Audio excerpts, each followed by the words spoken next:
Hello everybody, hello, my name is Long John the comedian. How is the lockdown? Yes, so I come from Zimbabwe, and I gotta say, man, things have been really bad for Zimbabweans for a while now. Like I remember in 2008, there was so much inflation in my country. I want to go to a haircut for $2 million. Yes, and the inflation was so bad. By the time the guy finished cutting my hair, it was 20 billion. Like I'm still paying back this money till today, guys. I'm owing this money till today. So it was really bad, man. The inflation was so bad. If you have money on you, if you have cash, you had to spend it very quick before it loses value. If you have money, you have to spend it super quick before it loses value, which means if you hire a prostitute, premature ejaculation was an economic decision. Okay, it was to save money. You had to do it very quick, guys. Very, very quick. Like, hiya, bye-bye. I'll see you tomorrow. I have kids to feed. Bye-bye. So it was really bad, man. So what Zimbabweans started doing is we started avoiding using money. So what we started doing is we started using livestock as the currency. Started using animals as a currency, which makes sense. But the only problem is people started showing up to the strip club with chickens now. Yeah, like a stripper is busy dancing, Imagine a stripper is twerking, dancing. Someone is throwing a chicken. Yes, making it rain. Yes, shake it. Hey, making it rain. People are throwing eggs. Keep the egg. It's an investment to hatch tomorrow. But I've also realized that strip clubs here in South Africa are the same, man. Because just like Zimbabwe, you also have cocks in your strip club. Yeah. Just wanted to say that. And there are shortages of a lot of things, man, in Zimbabwe. Shortages of food.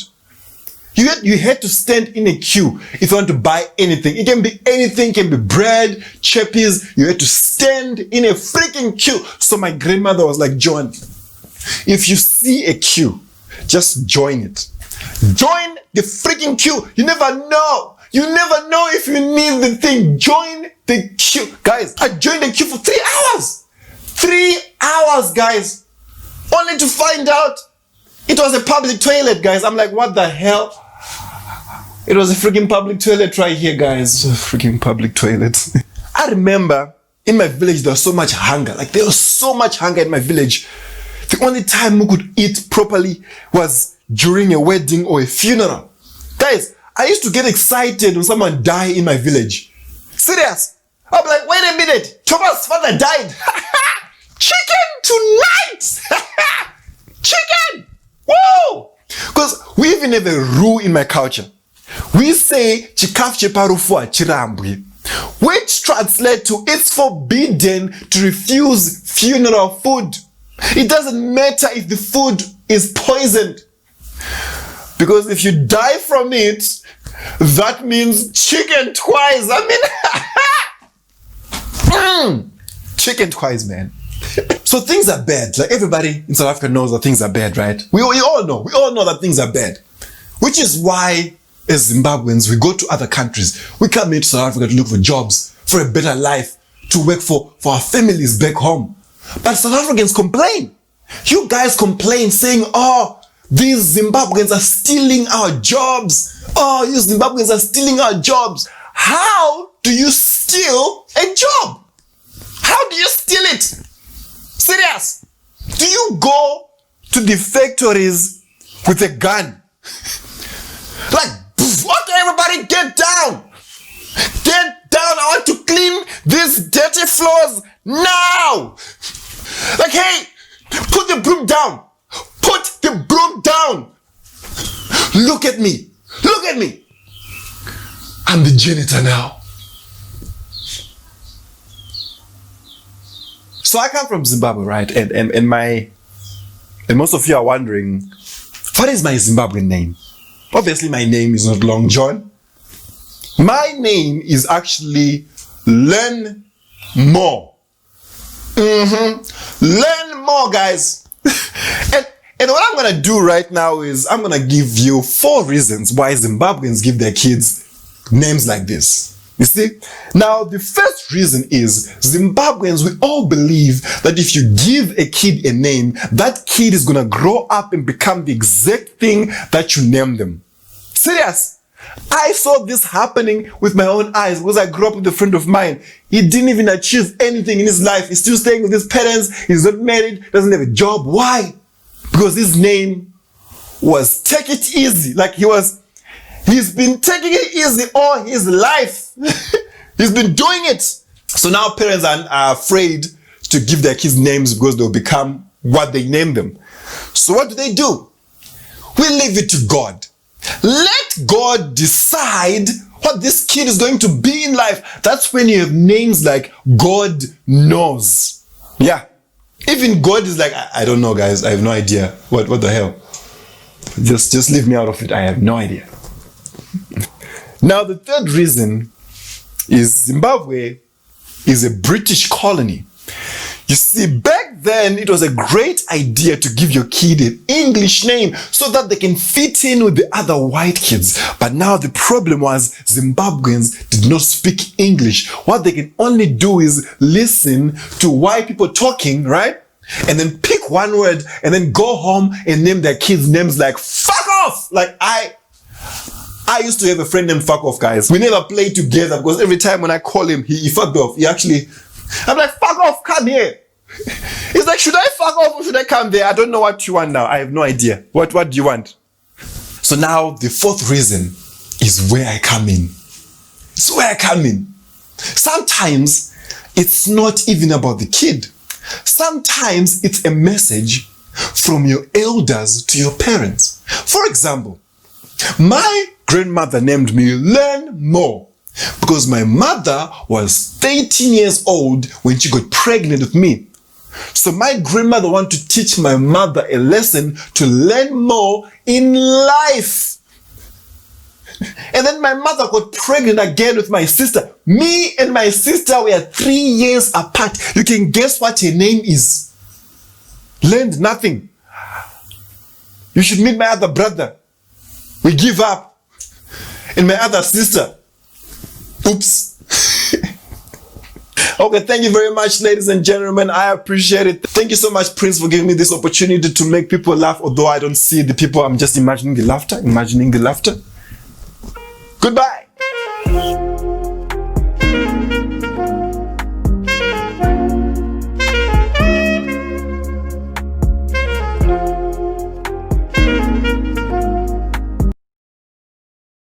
Good evening, ladies and gentlemen, and welcome. I am the comedian, formally and informally known as Prins, and this is my online comedy special called Laughter is the Best Vaccine.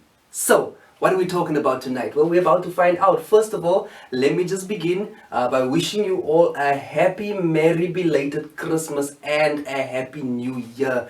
I hope your Christmas was amazing. I had a dope Christmas.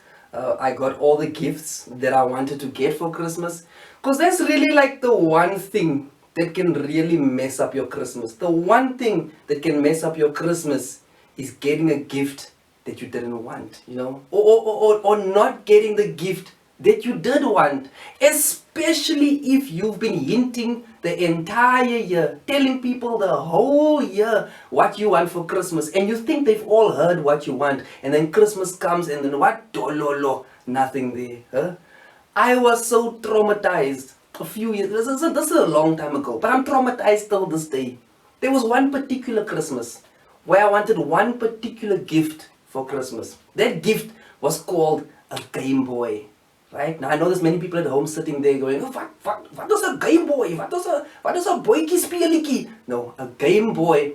See, nowadays they have like a PlayStation, or they have an Xbox, or you have that Nintendo Wii. Now think before all of this, back in the day, there was something called a Game Boy, a little game that you could play. It was every little boy's dream at the time. And I, Virgil Prins, the comedian, formally and informally known as Prins, wanted a Game Boy for Christmas. And I made sure the entire year, I made sure that my mother and my father knew that I wanted a Game Boy for Christmas. I could be there washing the dishes. And my mother will come up to me, "Oh boy, congratulations, yes, like it, you wash the dishes so nice. What are you gonna do after this?"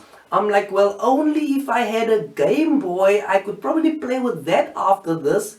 Cling! The wink. Cling! I thought maybe, yeah, she definitely knows what happened. My dad would also be there, like, I come in, I go out playing, I come into the house on my curfew, like 5 minutes even before my curfew. I'm early, my dad's there like, "Hey, congratulations boy, you're right on time." And I'm like, "You know what else would be nice if it was right on time for Christmas? A Game Boy." I said it outright, a Game Boy over and anything.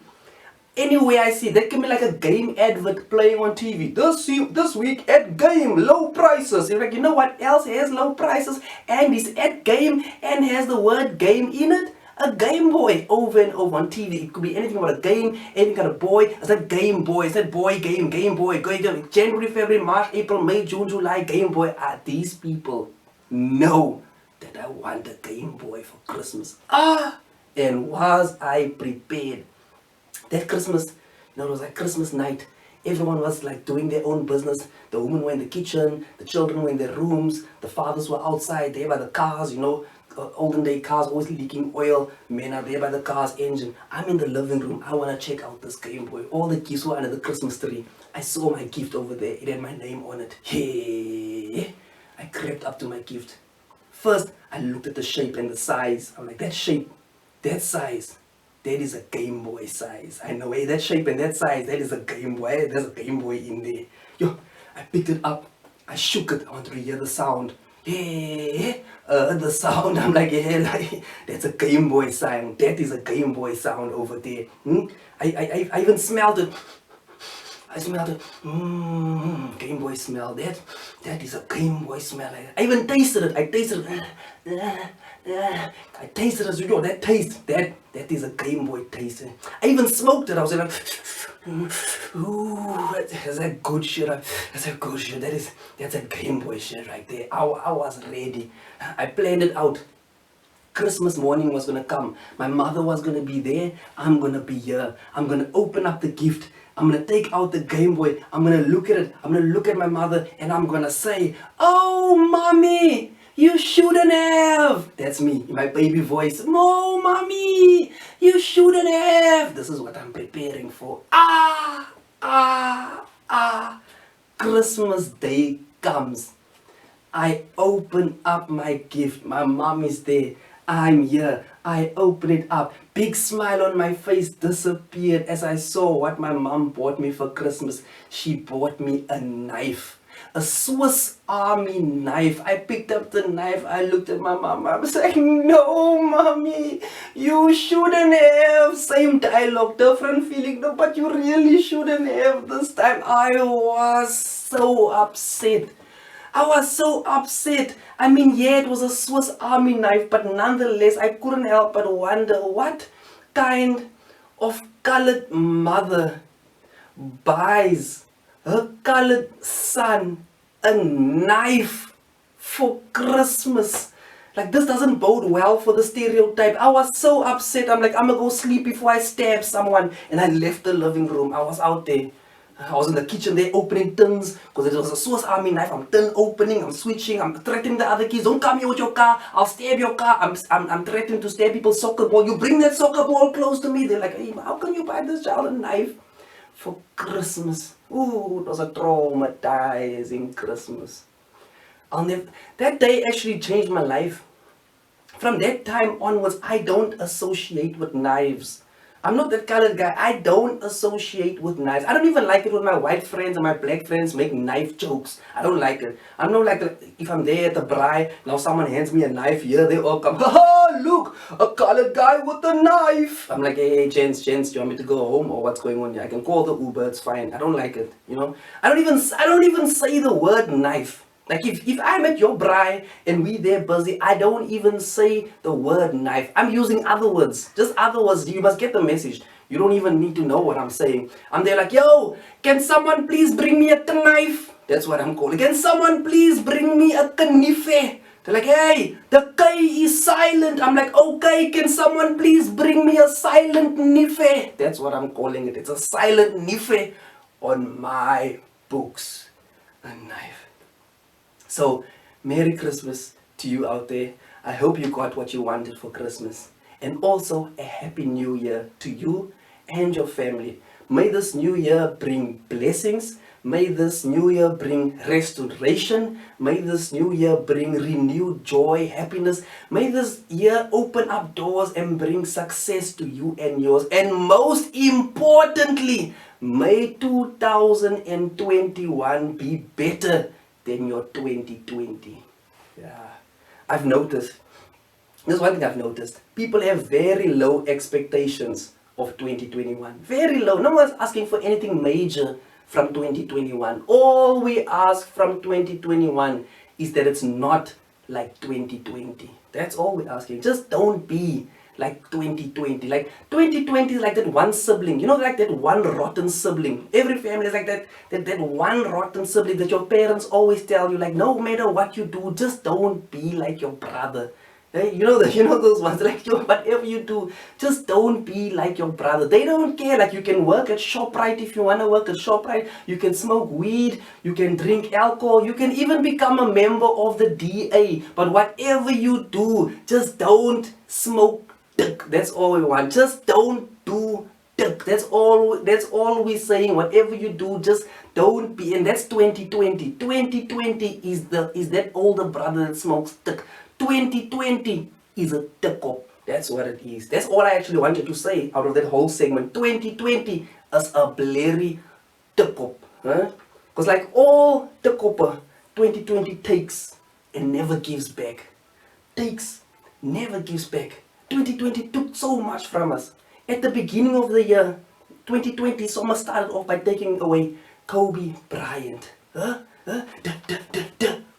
Kobe! 2020 took Kobe from us. Right after that, 2020 took Bill Withers from us.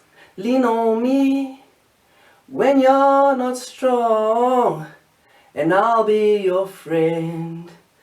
I'll help you carry on, for it won't be long, 'cause I'm gonna need somebody to lean on. Bill Withers. 2020 took Bill Withers from us. You know where I lost hope in 2020 is when we lost the Black Panther. Wakanda forever. When we lost the Black Panther, after that I said, you know what? It's 2020. What can you do?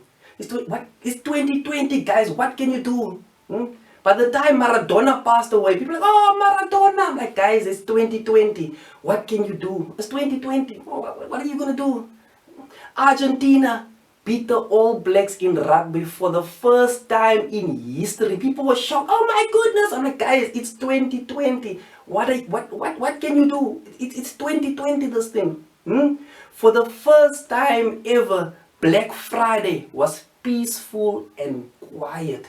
Black Friday was so peaceful and so quiet that the racists started calling it White Friday. But either way, I was like, guys, it's 2020. What can you do? It's 2020, huh? What are you gonna do? Katlejo, the outsurance guy, cheated on his wife, gave her herpes. The nicest guy on television cheats on his wife, gives her herpes, as if 2020 didn't have enough diseases already. This guy went and sprinkled some herpes on top of that as well. People are like, Katlejo, we can't believe you did that. I'm like, guys, it's 2020. What can you do? It's 2020. These things are happening this year. Everything's happening in 2020. What can you do? For the first time in history, we had a Chiskop Miss South Africa, a bald Miss South Africa. People are like, I'm like, guys, it's 2020. What you gonna do? The world's coming to an end. It's coming to an end. Cheesecop is now. There's no turning back. Maybe last year we needed a brush cut. Yeah, last year brush cut. This year, Cheesecop for sure. We don't care. That's 2020. Just take it like a tickle. It's just a hand. It keeps on taking. Keeps on taking. Yeah. We need to kill this. We need to Ellen Pakis. This 2020 needs to be Ellen Pakis. That's what I feel. 2020. Super interesting year. Not interesting in a good way. Super weird year. 2020 brought lockdowns. Never before in our lifetime. Yeah, 2020 started teaching us new words. Words like quarantine. See, everybody's at home. sitting there right now, like, yeah, we all know what quarantine is. All of us here, spelling bee, huh? All of us here, vocabulary, we know quarantine, don't lie. When quarantine first came out, no one even knew what quarantine meant. Most people thought quarantine was a number. A number. Most people think you could count like 16, 17, 18, quarantine, 20. People are like, hey, quarantine 20. What happened to 19? I'm like, relax, relax. 19 is in quarantine for 14 days from the time of system, from the time of symptoms. That's what happened. Quarantine was there. We learned new words. Social distancing. Oh, social distancing. Couldn't stand close to nobody. And no one even knows how much social distancing is. Like, I walk into the one shop, they say 1.5 meters social distancing. Then I go into the bank and they're like 2 meters social distancing. Then I go into Ecomus and it's like 1.75 meters distance. Where is social distancing, guys? 100 meters? Is it 50? What is social distancing? Couldn't hug anybody, couldn't even kiss anybody anymore. I remember I took my girlfriend to the airport and she was there and I was like, goodbye, baby. And I blew her a kiss. I swear to you guys, as that kiss traveled through the air, I could see people get nervous and started moving out the way in Matrix fashion. As the kiss came, white people were like, no. That's the Afrikaans version of no, no. Even black people, they were like, aibo. Yep, aibo. Because black people was trying to dance. Hey. People were scared because at the time, people thought that the coronavirus was airborne. So of course, me blowing a kiss, they just see COVID traveling through the air like I'm some Dragon Ball Z character who just threw a move in the air. People are moving out the way. That was the most dangerous, most toxic kiss. The most dangerous kiss was Judas. Because Judas has the previous world champion kiss. Whoa. Judas's kiss caused all sorts of chaos. My kiss was next in line. Social distancing. It was crazy. Then people started wearing masks. Yeah. And originally there was 2 kinds of masks. There was like your normal homemade branded masks. Those were lekker because you knew if a person wore that mask, it meant that they were not trying to get COVID. They were protecting themselves. They're not trying to get COVID. The normal house brand mask. Then there was that other mask, the blue surgical hospital mask. There was that one. And that's a different mask because that mask tells me that you already have COVID and you're just not trying to spread it to us. That's what it is. Because the first people to wear those were the Chinese. The first one I was like, Chinese. I'm like, that is the official I've got COVID mask. This mask is the I'm trying to not get COVID mask. This mask is the I've already got COVID and any other disease I probably have. That is the I've got COVID, AIDS and herpes mask. That is the Katlejo mask. I'm like, hey, that's a Katlejo mask and these are just the other homemade masks. Mask was a scary thing that came out during that time. A lot of things. Alcohol bans. Ooh, that's where it got serious. Alcohol banned. Alcohol was banned, and now if you wanted to buy alcohol, you had to turn into like a El Chapo. Buying alcohol was like buying cocaine. You had to have like a secret guy on your phone that you had to call up. You save his number there as unknown, or you just save his number as plug. People think it's an electrical store. It's a different kind of thing. Huh? It's a different kind of shocking. The plug. You call the plug up at ungodly hours, flipping 3 a.m. in the morning. Hey, plug. Hey, let's meet up. I need some stuff. Yeah, I need some stuff. No, not alcohol. I need some stuff. And you go out. It was like a classic. There under a bridge. That's where you meet the plug. You meet him there under a bridge. He parks his car on the side. You park your car on the side. He gets out his car. You get out your car. And you have to be a gangster that time. You have to walk up like, if you got the stuff. That's how you rock up. If you got the stuff, like tranquilo, Pablo, tranquilo. Everything is here, hombre. Like, yeah, open. He opens up the boot. He's like, all the stuff over there. Hombre, do you have the matcha? The muta plata. Hey, don't worry about me. I've got the plata. Let's see what you've got over there. Hey, okay, tequila. All right, okay, Jameson. Okay, whiskey. Sometimes it gets intense because you have to look over your shoulders. Sometimes I get intense. One time I nearly had to pull my gun out. I was like, yo, man, Do you have corona? It's like, whoa, buddy, whoa, pull out his gun. I'm like, hey, what, I don't have corona, buddy. Hey, tranquilo, buddy. No, I don't mean corona. I mean like the drink. Parity. Parity. Corona the drink, not corona the other. No. Respect. Hey, you can't disrespect the cartel. That's how you used to get your alcohol. You used to sneak your alcohol home, bro. Hey, alcohol got expensive. At some point, alcohol was like 3 times the price. You have to buy it 3 times the price. I felt like I was at the Boo Club in Santon. I was buying alcohol at mortgage prices. Like I had to sell. You have to sell your house to buy that. You have to sell your car, your dog to buy that kind of alcohol. Alcohol just became alcohol was so expensive that when prices went back to normal, the normal prices that we used to complain about. You know, the normal prices used to complain like, no man, that alcohol's too expensive. No, vang 'n paar biere, nee koppie biere, nee, hy bottle is te duur. You know, like those normal expense. All of a sudden, those prices seemed like the biggest giveaway ever. You know, all of a sudden, like, you're like, yo, how much is a bottle of Jameson? Oh, it's 320. 320, yes, so what's a bargain? I'll take three. I'm checking the day, like, what day is it today? Is it White Friday? It must be White Friday today. Yes, Alcohol is expensive. Alcohol is so expensive, people started making their own alcohol at home. Yeah, their own home brewed with pineapples. Pineapples have not been this popular since Bikini Bottom. Pineapples haven't been this popular since SpongeBob and Patrick.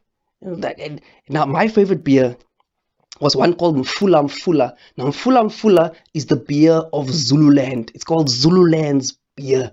If you drink Mfula, you feel like connecting with the ancestors immediately. I drank like just a couple of sips of Mfula. I was on the balcony shouting out, Molom Slobawam! All my neighbors like, my bro can't slap. I'm like, okay, jammer, diakola. I'm walking in over there. Mfula is made of bread, oats, sugar, and fruit. Like you drink, your body's confused. Your body doesn't know, is it party time or is it breakfast? You don't know. Should I do a vosho or should I go for a morning jog? Body is confused. Van you drink mfula, and not everyone even made mfula right. Some people they're passing out, dying. Now you don't know, is it alcohol poisoning? Is it fruit poisoning? I thought the apple a day keeps the doctor away, but this guy's drinking about 15 apples at midnight. I'm like, buddy, wrong move. That was crazy. There was mass, there was alcohol. Then there was a cigarette ban. Oh, then they banned cigarettes for no reason. But also when people zol, they put saliva on a paper. Hey, and when they share that zol, yeah. For no reason. But also, when people zole, they put that saliva on a paper. Yeah, and when they share that zole, yeah. Because that's South Africans. We turn anything into a party. Even our grief. This is grief, but we dancing. Yeah. And when people zole, they put, come on, saliva on a paper. Yeah. We dance in South Africa. And I'm so upset. With black people. I'm so upset with you. Because you guys know that we can't go out in December. The president said we can't go out in December. But nonetheless, you guys decide to drop the hottest and dopest Amapiano beats ever. The best we indoors, but I got FOMO. I want to be out there because I'm there like, I'm a niggy. Oh, I'm a chicken. And I'm a beef. Oh, I'm a niggy. Hey, hi, boy, yebo. Hey, I'm partying there. The president said, stay in your, I'm a niggy. What is she? Hey, I'm a chicken and I'm a beef. Khapula. Hey, we're partying there. 2020 was a tough year. And it was strict on everyone. 2020 was strict on everyone. 2020 was like equally strict on a pastor as it would be on a stripper. You think they give this pastor like extra privileges? They treat the same as with the stripper. They tell the stripper, hey, get off that pole. Stripper, you get off that pole. Hey, pastor, you get off that pulpit. Pastor, you get off that pole. Hey, stripper, hey, no lap dances. Hey, pastor, hey, no laying of hands. Both of you go home. Hey, pastor and the stripper walking there together. Same WhatsApp group. Or should I say same WhatsApp Facebook group, because nowadays even Facebook isn't the same WhatsApp group as WhatsApp. So 2020, jou blerrie te kop. Yeah, the coronavirus, or as I'd like to call it, the notorious COV. That's what I call it. The coronavirus should be. The coronavirus should be like a rapper. It's like, coronavirus is like a rapper, do you know? Because it has so many AKAs. When it came, its real name is SARS-CoV-2, aka COVID-19, aka the coronavirus, aka the notorious COV. That's what it is, the notorious COV, the killer of everything. I mean, sorry, because yes, it does kill human beings, yeah, and that's sad, but it kills everything else. That's the notorious COV doesn't stop at humans, it kills everything else. The notorious COV kills industries. Industries in the year 2020 and probably even in the year 2021. I feel sorry for people who are looking for jobs, who have been looking for jobs. I feel sorry for them because in the year 2020 the acronym CV stands for coronavirus. Curriculum vitae is a thing of the past. Coronavirus, killer of industries, killer of careers. Do you guys know that at the beginning of 2020, there are people out there, there's probably people sitting right next to you on the couch, in your house where you are. 2020 was supposed to be their big year.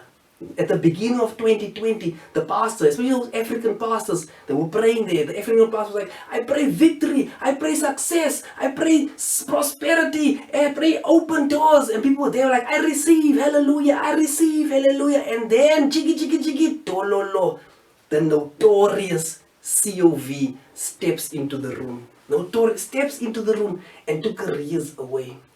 That means that this year, you could go to like your local bar or to like your local tavern and there'll be like a drunk guy, drunk, passed out in the corner over there.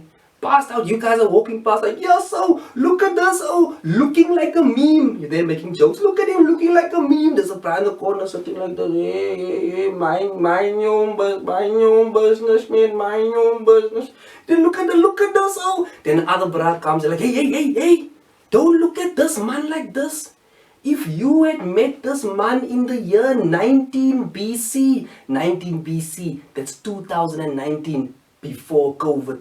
If you met this man in the year 19 BC, he was on the Forbes 100 top rising stars in the country. And then the notorious COV came along. And now this is the end result. Don't say this man is a has-been. No, this man is a could have been. Not there has been, a could have been. And he's there in the corner, Sailor, with his black label leader, sitting right close to the jukebox, singing the colored national grief anthem. Do you guys know the colored national grief anthem? It doesn't matter what you are grieving about. You could have lost your wife, you could have lost your dog, you could have lost your job, you could just be sad because your tooth fell out or you're losing your hair. You just sad about anything, but we all sing the same grief anthem. There's the guy in the corner singing, and please understand my situation. I love you, but I cannot be with you. If I could be in two places at the same time, believe me, I would say my love with you.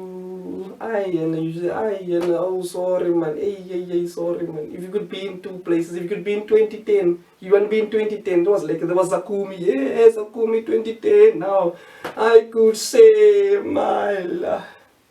My situation. If you sing it like that, that's when I know you're sad.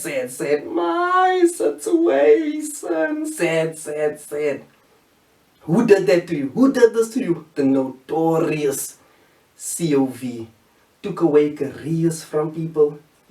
The notorious COV is such a dominating disease. It even trumps other diseases. It trumps, and I want to use Trump and coronavirus in the same idea, in the same sentence. Coronavirus trumps Other goes Trump in his cell, he's also a tick-up. That's another tick-up. Let's not even talk about that tick-up right there. Coronavirus trumps other diseases. Like in the year 2020, there's no time to worry about other diseases. There's only one disease to worry about. In the year 2020, who's worrying about gout? Who's worrying about lactose intolerance? We don't have time. There's only one disease to worry about, and that is coronavirus. Like even if a girl calls you, hey baby, are you coming over? Like yeah baby. I'm on my way. Oh, okay, cool. Don't forget to bring protection. Yeah, no, don't worry. I bought the condoms. No, I'm not talking about condoms. I'm talking about the mask and hand sanitizer. Who cares about condoms? There's a pandemic going on out here, and all you can think about is a sexually transmitted disease. Yes, you can see who doesn't care. You can really see who doesn't care. That's what happens. There's only one disease that matters, and that is the coronavirus. Coronavirus killed and destroyed. Coronavirus even killed like novel ideas, like days of the week and months of the year. Like in the year 2020, every day felt like a Monday. Every day felt like a Monday. Every month felt like a January. This means, like, like one day when we're older, our kids are gonna ask us, Daddy, what was 2020 like? And we're like, oh, little boy, you see how you hate Mondays? Yeah, I hate Mondays. Yeah. Now imagine 365 Mondays in a row. Wait. Do you know how the whole family hates January? Because we broke and we're eating bologna and 2-minute noodles the whole month. Yeah. Now imagine 12 Januaries in a row. Now picture that. 365 Mondays in a row, 12 Januaries in no breaks, no weekends, no public holidays, just January after January after January, Monday after Monday after Monday, and that is exactly what the year 2020 felt like. 2020, the notorious COV, your blurry tickle. Sweet. I really hope you guys are enjoying the show so far. I know I've just been complaining about 2020 and the coronavirus, but that's just what's been going through, everybody's lives recently, especially comedians. It's going through our lives as well.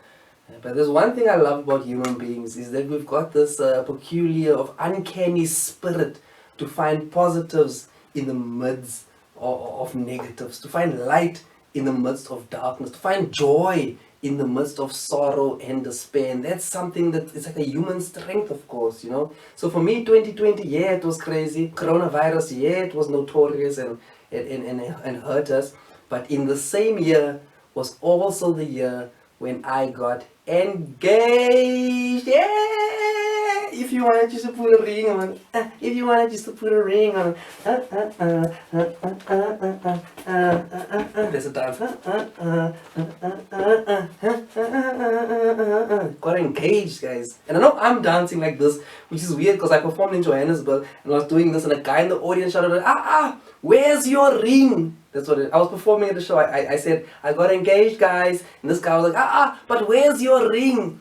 And I never thought about that. I never thought about the fact that when we get engaged, only the woman gets a ring. Most of the time, the guy only gets his ring on the actual wedding day.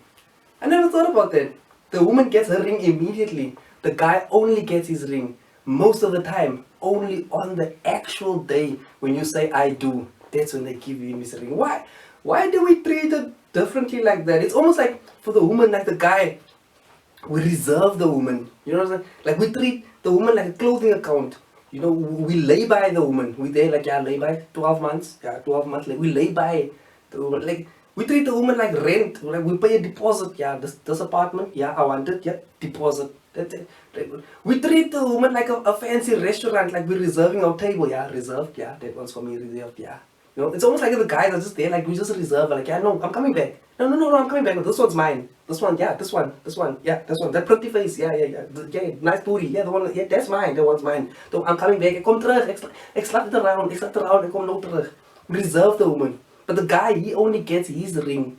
like later on, like on the wedding day. It's almost like for the guy, they tell him like, yo, my brother, go out one last time into the world, go live your life, just be free. Just be free, little bird. Just for your last round. Just fly your last round around you. It's almost like the bucket list challenge for the guys, like a bucket list challenge. Like, yeah, go out there, fulfill your bucket list, because when you come back, it's done. When you come back, it's done. But fulfill your bucket list.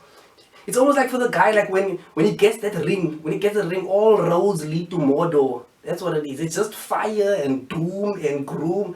As soon as he gets the ring, it's like, my precious. Oh, it's scary for them. And guys treat it like that. Like marriage is the end of the world for them.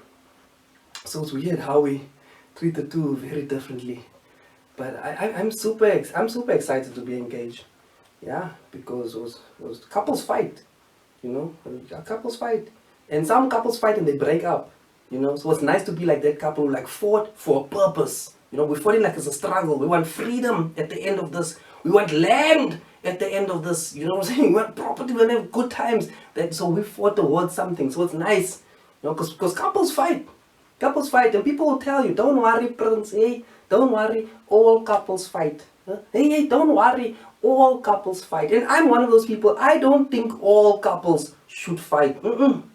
I feel like there's a whole world of people out there that you can fight with. Why do you want to fight with this one person? This one person that you're supposed to love and cherish and care about. This is the person that you choose to, out of all these people, this is the person that you choose to fight with. I don't like that. Fight with all these other people. Like I've reached a point now where I don't even think they should call it a life partner.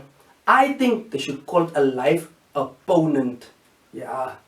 Like the next time you go to the club, don't ask yourself who in this club is hot, who in this club is sexy. No, ask yourself who in this club can I defeat in verbal combat for the rest of my life.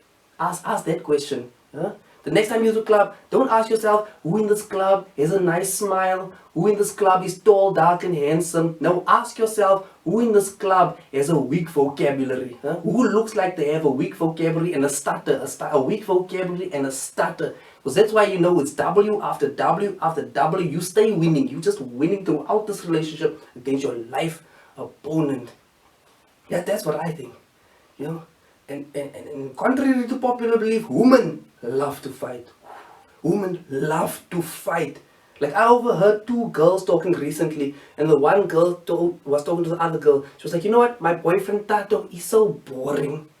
Tato is so boring. Every time I fight with him, every time I argue with him, he just apologizes.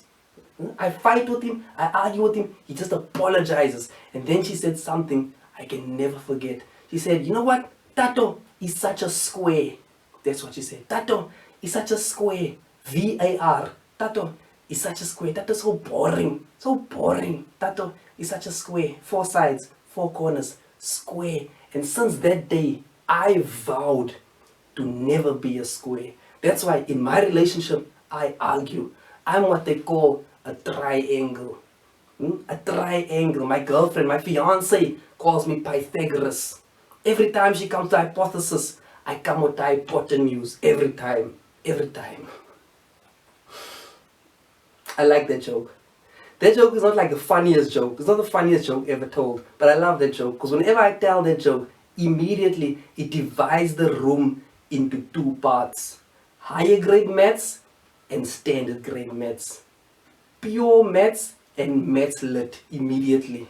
Like even now as you're sitting on the couch, you're sitting there in the room, look around you, look around there. The people who are laughing, Pythagoras, those ones, that's higher grade maths. They were laughing. Those other ones sitting there, you can see it in their eyes, they're blank, like, this comedian's not even funny. These jokes don't even make any sense. That right there, that's standard grade. That's maths lit right there. Like I could see, like when I said Pythagoras, they're like, Pythagoras, is there a horse? I'm like, the horse is Pegasus. Say it with me, Pegasus, that's the word. Hypotenuse, is there an animal in water? Hippopotamus, that is a hippopotamus, that's what that is. Standard grade maths. I'm looking at you, standard grade maths, trying to hide away. See, it's Jay, standard grade. I don't blame you. Women love to fight. And when women fight, they always use extreme words. You know, women will take something small and they always want to make it big. Something small, they take it to infinity and beyond. A woman's 2 favorite words are the words always and never. Big words, always and never. Like a guy will do something once or twice, a woman will say, you always choose your mother over me. Yeah? A guy will forget to do something once or twice, a woman will say, you never reply to my WhatsApp messages. Always and never. So extreme. So extreme. Woman, as a guy, I feel like you guys need to learn alternative words. Instead of always, how about sometimes? I sometimes choose my friends over you. And sometimes, Pikachu, I choose you. Not you never reply to my WhatsApp. No, you don't reply to my WhatsApp messages often enough. Harvard University. Often enough. New words, ladies. It's always, never, so extreme. So extreme. You know, but we love you nonetheless. You know, there's a woman, can't live with them, can't live without them. You know, mostly can't live without them. You gotta live with them.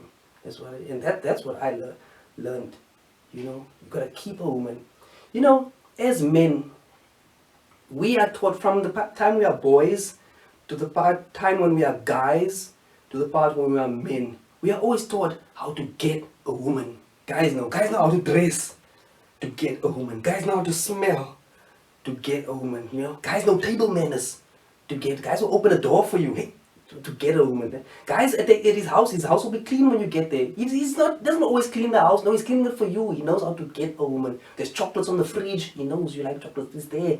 There's a bottle of wine. It's for you. We know how to get a woman.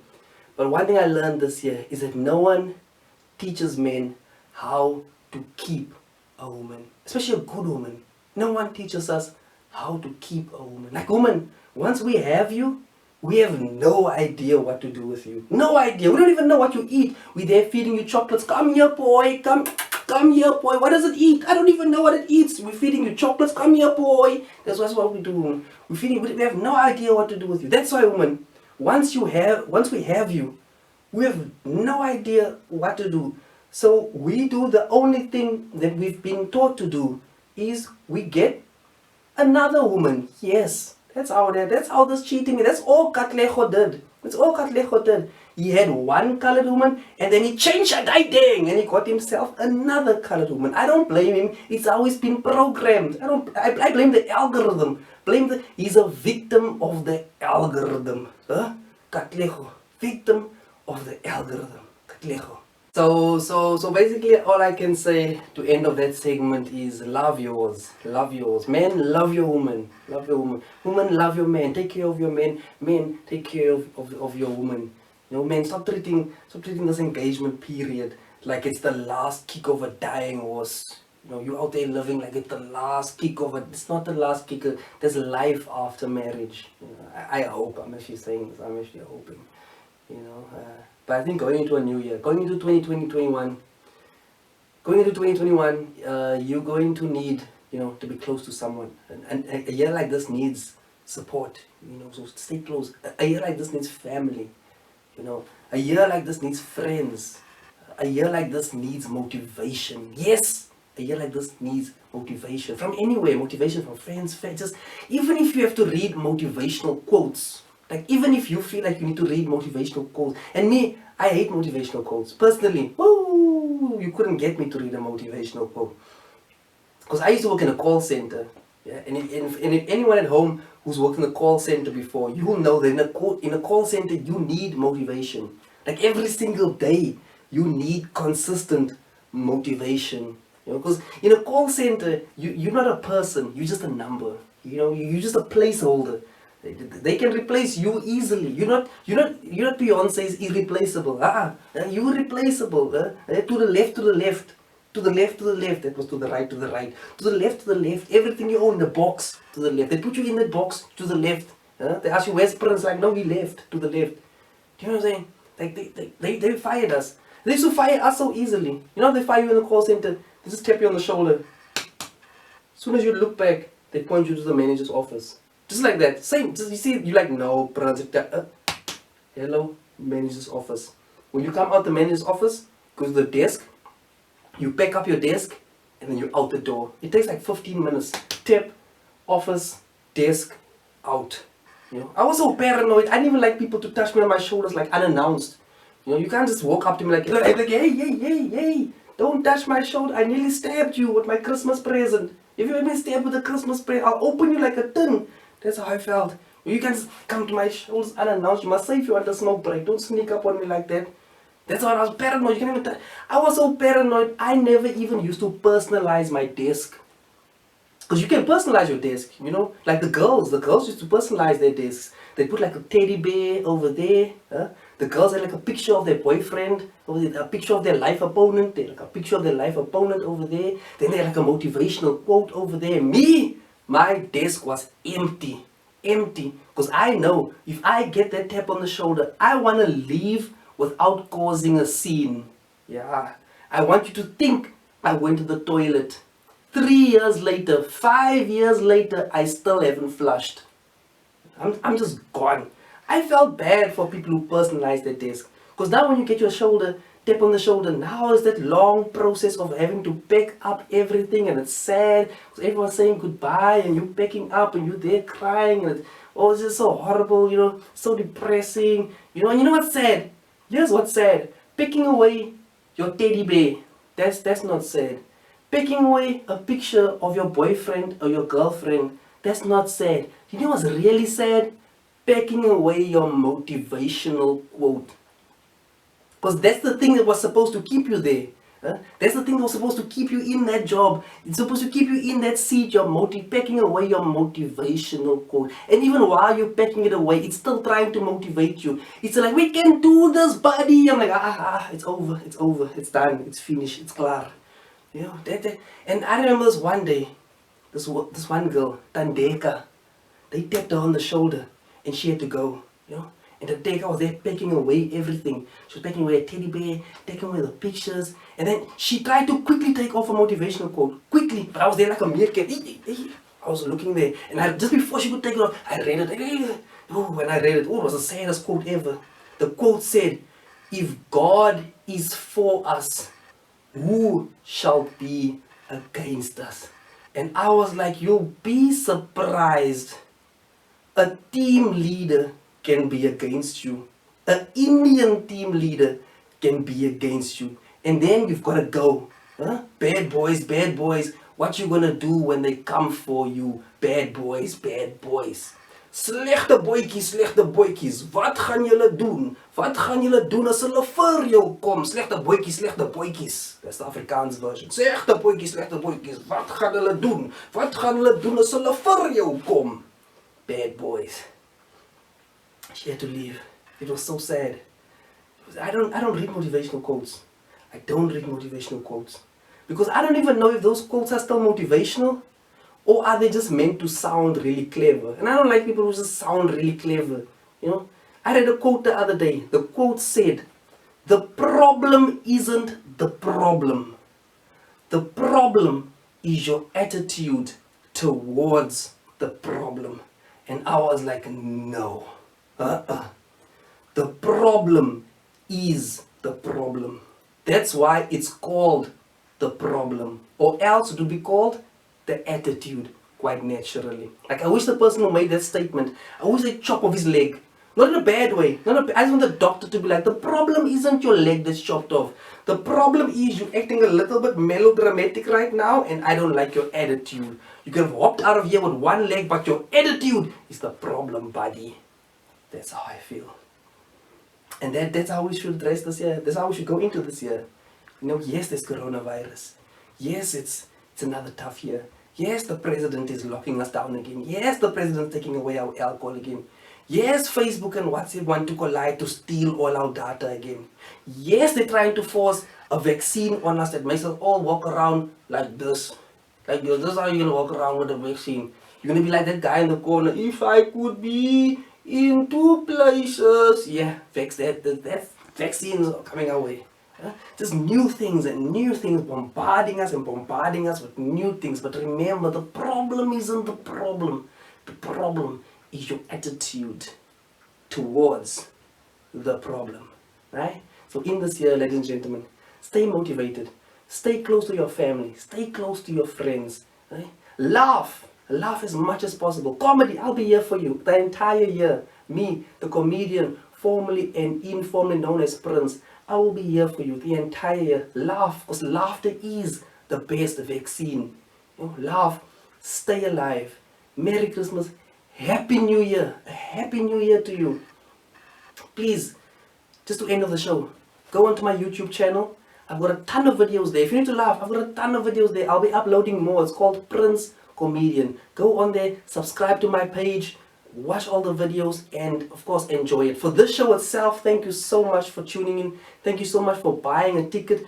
I do encourage you highly to donate. You know, if you go onto the Quicket website, there's an option there to donate. Please donate as much money as you can. Trust me, comedians, we need money right about now. Trust me. Like, especially now, I need some so please go on there, donate money, buy tickets. Tell other friends to buy tickets. The show's running for 3 days straight. So maybe you watched it first. Don't worry, there's not 2 more days to watch it. Tell people to buy tickets. 100 in the household. So in your house, if there's like 10 of you, be lekker, man. Be lekker. If there's 10 of you, buy like 6 tickets. And then the other 4 people can watch for free. Don't now buy 1 ticket. Then some 10 men are watching on that 1 ticket. Do you know what I'm saying? So please, thank you. Ladies and gentlemen, I am the comedian, formally and informally known as Prins. This is my first online special called Laughter is the Best Vaccine.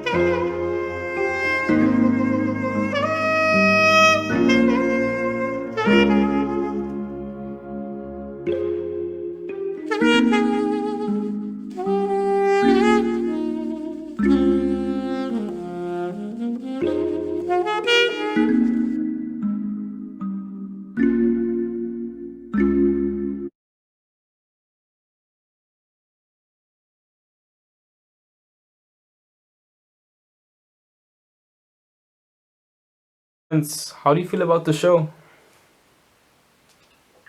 I think I feel pretty good about the show. Do you know what I'm saying? Like, I think as a comedian, like there's always like things that you feel like you could have done better. Like, oh, this joke I could have told like this, or this joke I should have moved around more, or this joke I should have jumped or sat, or you know you know what I mean. So yeah, and I think I performed well. There's always room for improvement. There's always like, after I perform, there's always like one line I feel like, damn, I should have said that line, or damn, I should have done this, or I forgot this piece. Like, there's always like something that you could have done better. But I think for this one being my first online comedy show, being my first online recording, I think I did well. I think the feedback from the fans or the feedback from the people watching will probably be where I judge how I feel about it. But for now, I feel good. You know, you never know what people like or don't like. People will be like, I didn't like the background. Who has, what color is this beige? What color is this gold? Who has brown gold curtains in the background? Then I'm like, oh, if I could change anything, I'd take away those curtains, you know. Or like maybe like your hairstyle. Sometimes like the hairstyle, like, oh, I should have really gone to the barber and not cut my hair myself. For those of you at home, like, why is his hair? I cut it myself. Now you don't know what the heck's going on. You know, so yeah, those are the few things I will change, and then maybe a joke here or there. But I feel fairly happy with the show. Yeah. Anything else? How does it feel to perform with no audience? To perform with no audience, it's a very tricky one. It's a very tricky one to perform with no audience. You know, generally as a comedian, we and the audience have like some symbiotic relationship going. You know, it's like a give and take thing. So I'll give a joke and they'll give feedback, and that feedback will give me, you know, the energy needed, or like the whatever, like to do the next joke and to do it better, and the audience will boost you. And you know, sometimes they laugh and I'm like, yeah, that was good, I can add on to that. Or you know, sometimes they don't laugh and I'm like, yeah, don't continue with that, stop with that. You know, so unfortunately when you're performing by yourself in a room like such as this, like everything I say is the things I think are funny. that might not be funny at all, you know, and you'll only really find out when people have watched the show and they give feedback or they give comments or whatever. That's the only time now you'd be like, okay, yeah, they were. So, yeah, you know, and something I try to do, like sometimes when you perform without an audience, you get into like bad habits while you're on stage. So you end up saying things like a lot. You're like this I was walking this and it's just those weird. It's I think it's almost like your rhythm of the performance where the audience would have filled in like the empty spaces and the empty gaps. You feel the need to put a or a. Do you know what I'm saying? You know, comedians will do that a lot. You know what I'm saying? You know, I was walking out there. You know what I'm saying? You know, you're filling in like the little blanks that are left void because there's no audience or like a huh. Have you ever seen someone perform and they say huh? Like you know, I was couples fight huh? Couples fight all the time huh? You notice how the man gets a ring and the woman doesn't get a ring huh? Consistently huh? It's flippin' annoying. But it is those little things that you're trying to fill in the gaps and yeah. So I honestly try to remind my brain not to fall into those little traps. And then, because if you're watching it at home, it becomes kind of annoying after a while, especially since there's no audience laughter in the background. Now you really start to pick it up. It's kind of like, you know, when you watch soccer and there's no audience, and then for the first time you can hear what the players are saying on the field. For the first time you hear them kicking the ball loudly. For the first time you hear the rugby players complaining to the ref, and you're like, these guys complain a lot. Like I was watching rugby and I'm like, these guys complain the entire. I didn't know rugby players complain then. Offside ref, offside, hands in the ruck ref, hands holding ref. I'm like, you guys complain a lot, but you don't hear that when the fans are there. So with comedy, it's got to be the same. You know what I'm saying? Like now when I perform, like you really get to critique me as a person and as a performance style, because now there's nothing to block out, you know, that little in-betweens. So yeah, performing out of audience is a bit tricky. Yeah, anything else? You mentioned ticket sales. What are the pros and cons to online show ticket sales? It's interesting, the online show. So I'm about to find out, to be honest with you. This is my first one, so I'm about to find out. Like I did mention in the show, as you heard, at the end over there, I was like, guys, like if you live in a household, you know, because tickets are only 100 Rand, you know, you could live in a house with 10 people and you could buy one ticket and all 10 those people will watch the show. Whereas if it was a live show, all 10 those people would have to buy a ticket to the show, no matter what the price was. All 10 like, wow, we're gonna go watch Prins, buy 10 tickets, boom, 10, buy 5 tickets, boom, 5 tickets. You know, someone was telling me that for another online show, they were telling me that they were an organization of 30 people who wanted to like watch a show, 30 people. And those 30 people as an organization, only one person needs to buy a ticket for 100 Rand and 30 of them can watch the show. So online ticket sales, like you're thinking that the pool of people are bigger because you know a venue can only hold a certain amount of people. Then also some people are going to say I can't come because I have to babysit the kids. And then some people are going to say I can't come because I was out of town at the time. So you're thinking to yourself, wow, so if an online show, none of those people have any excuses, because now whether you're at home babysitting, whether you're in a different town, you can't come to the show, or whether the venue itself had a limit, only 200 people, only 100 people, now you think to yourself, I'm going to get all those people. And the truth of the matter is, on the flip side of that, is that people don't need to all buy tickets. You know, we can be a group of 10 and we buy one ticket. So that's why on the Quicket site, I have chosen the option there for you to donate. So if you're a family of 5 and you've bought 1 ticket or 2 tickets or whatever the case may be, but you watch the show and you're like, wow, the show was so dope that I'd actually like to give more money, I put the option there for a donation. So whether you like, man, that show is, to me, I paid 100 Rand, but that show was worth 2,000 Rand. Hey man, by all means, dollar the 2,000, you know. Anything else? Thank you very much, Prince. Alright, thank you for your time. Peace out.